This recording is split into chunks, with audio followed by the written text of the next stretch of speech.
الحمد لله الذي أبدى الأفلاك والأرضين والصلاة والسلام على من كان نبيا وآدم بين الماء والدين أما بعد فأعوذ بالله من الشيطان الرجيم بسم الله الرحمن الرحيم سنريهم آياتنا في الآفاق وفي أنفسهم حتى يتبين لهم أنه الحق صدق الله العظيم إن الله وملائكته يصلون على النبي يا أيها الذين آمنوا صلوا عليه وسلموا تسليما اللهم صل على سيدنا ومولانا محمد وعلى آل سيدنا ومولانا محمد وبارک وسلم وصلی علیہ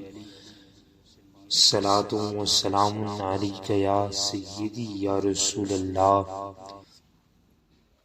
الحمدللہ تعالی ہماری آخری گفتگو میں جس موضوع پر ہم نے گفتگو کی، علم العقیدہ کی اہمیت و ضرورت کے حوالے سے ہماری گفتگو تھی، جس میں آیات بینات اور ایک حدیث طیبہ جو کہ سنن ابن ماجہ کی حدیث ہے اس کو ہم نے پڑھا۔ آج مختلف اقوال ہیں جو اس ضمن میں بطور دلیل پیش کیے جا سکتے ہیں، بس میں الانصاف جو امام باقلانی رحمۃ اللہ تعالیٰ کی کتاب ہے اس میں ایک قول حضرت سیدنا جنید بغدادی رضی اللہ تعالیٰ عنہ کا لے رہا ہوں، اور ایک قول اسی کتاب سے ابو محمد الحریری رحمۃ اللہ تعالیٰ ان کا قول، اور اس کے بعد ہم اپنا یہ موضوع مکمل کرتے ہیں کہ اس کی اہمیت و ضرورت کیا ہے۔ حضرت سیدنا جنید بغدادی رضی اللہ تعالیٰ عنہ فرماتے ہیں، اول ما یحتاج الیہ المکلف من عقد الحکمت ان یعرف الصانع من المصنوع فیعرف صفت الخالق من المخلوق وصفت القدیم من المحدث، کہ مکلف کو جو شے سب سے پہلے سیکھنا ضروری ہے وہ یہ ہے کہ مصنوع سے صانع کو پہچانے، خالق کی صفت کو مخلوق سے پہچانے، قدیم کی صفت کو حادث سے پہچانے۔ یعنی آپ نے تین باتیں کی ہیں۔ مصنوع سے، کوئی ایسی صنعت جو اللہ نے تخلیق فرمائی ہے اس سے اس کے بنانے والے کو پہچانا جائے۔ یہ آسمان کس کی تخلیق ہے؟ آسمان کو دیکھ کر آسمان کے بنائے جانے والے کی معرفت۔ اسی طرح زمین ہے تو زمین کے مشاہدے سے زمین کے خالق کو پہچانا جائے، خالق کی صفت کو مخلوق سے پہچانے، یعنی اللہ رب العزت کی صفات کو اس کے بندوں سے تلاش کیا جائے، اس کی مخلوق سے اس کی صفات کو نکالا جائے، تلاش کیا جائے۔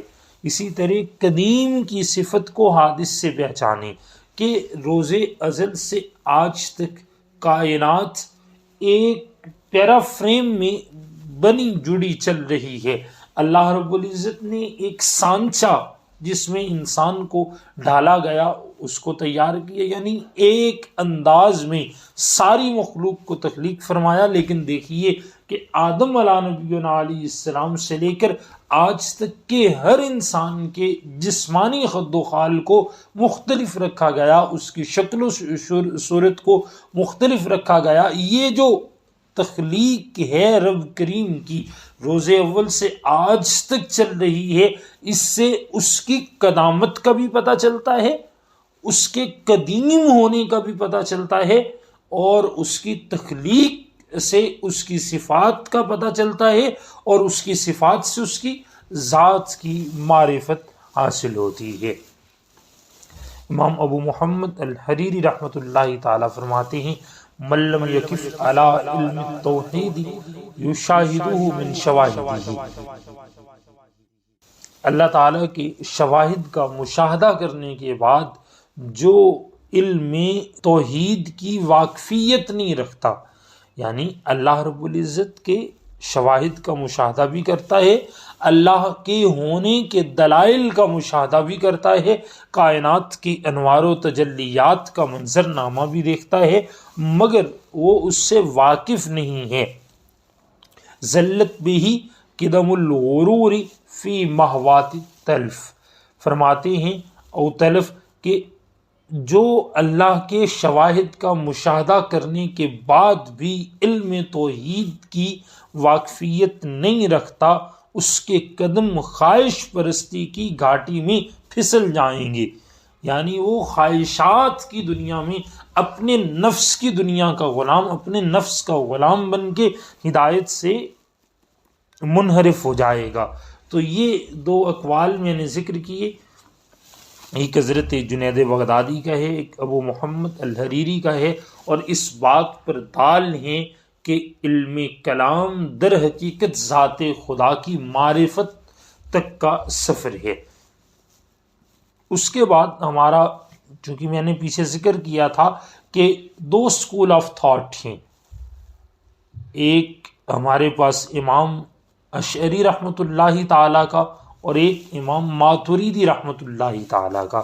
تو ہم ان کے تعارف کی طرف بڑھتے ہیں کہ وہ کیا ہیں۔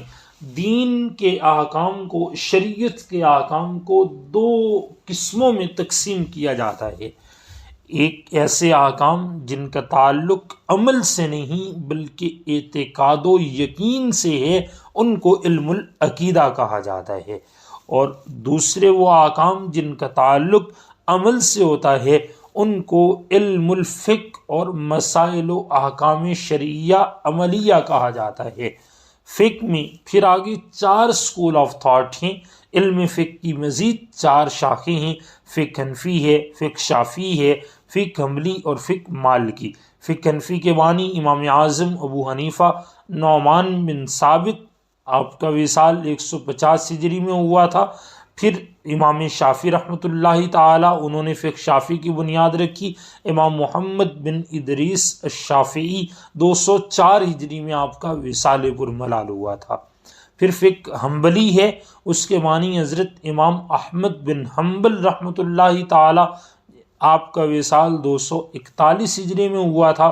پھر فقہ مالکی کی بات آتی ہے، باری آتی ہے، آپ حضرت امام مالک بن انس ہیں، آپ نے اس فقہ کی بنیاد رکھی، آپ کا وصال پرملال 179 ہجری میں ہوا تھا۔ یہ عملی جو ہمارے پاس علم ہے، احکام ہیں، ان میں 4 یہ شاخیں ہیں۔ اب دوسری علم العقیدہ ہے تو اس میں 2 شاخیں ہیں، اشعریہ اور ماتریدیہ۔ اشعریہ، اس کے بانی حضرت شیخ ابو الحسن اشعری رحمۃ اللہ تعالی 324 ہجری میں آپ کا وصال پرملال ہے۔ آپ نے مذہب اشعریہ کی یا اشاعرہ کی بنیاد رکھی، اور ماتریدی شیخ ابو منصور ماتریدی رحمۃ اللہ تعالی، آپ نے اس مذہب ماتریدی کی بنیاد رکھی۔ 333 ہجری میں آپ کا وصال پرملال ہے۔ احناف کے ہاں زیادہ تر جو دلائل ہیں وہ ابو منصور ماتریدی کے ہیں، اور دیگر جو فقہا ہیں ان میں زیادہ تر اشاعرہ کی تعداد ہے۔ خلاصہ کلام یہ ہے کہ عقیدے میں 2 قسم کے مذاہب حق ہیں، اور فقہ و عمل میں 4 قسم کے مذاہب حق کا ہیں، اور ان تمام کو اہل السنہ والجماعہ کہا جاتا ہے۔ امام ابو الحسن اشعری رحمۃ اللہ تعالی، آپ کا اسم گرامی علی بن اسماعیل بن اسحاق الاشعری، یہ صحابی رسول حضرت سیدنا ابو موسیٰ اشعری رحمۃ اللہ تعالی کی اولاد ہیں۔ آپ کے اساتذہ میں ابو اسحاق المروزی الشافعی، ابن سریج، ابو خلیفہ الجمحی، حضرت زکریا بن یحییٰ، سہل بن نو، محمد بن یعقوب المقری او المقری، عبد الرحمن الدوی، یہ آپ کے جو بنیادی طور پہ مین اساتذہ ہیں، ان کا میں نے ذکر کر دیا۔ آپ کے تلامذہ کی ایک کثیر تعداد ہے جس میں شیخ ابو الحسن الباہلی کا نام آتا ہے، ابو الحسن کرمانی کا نام بھی ملتا ہے، ابو زید مروزی ہیں، ابو عبداللہ بن مجاہد البصری ہیں، بن دار بن حسین شیرازی ہیں رحمہم اللہ تعالی۔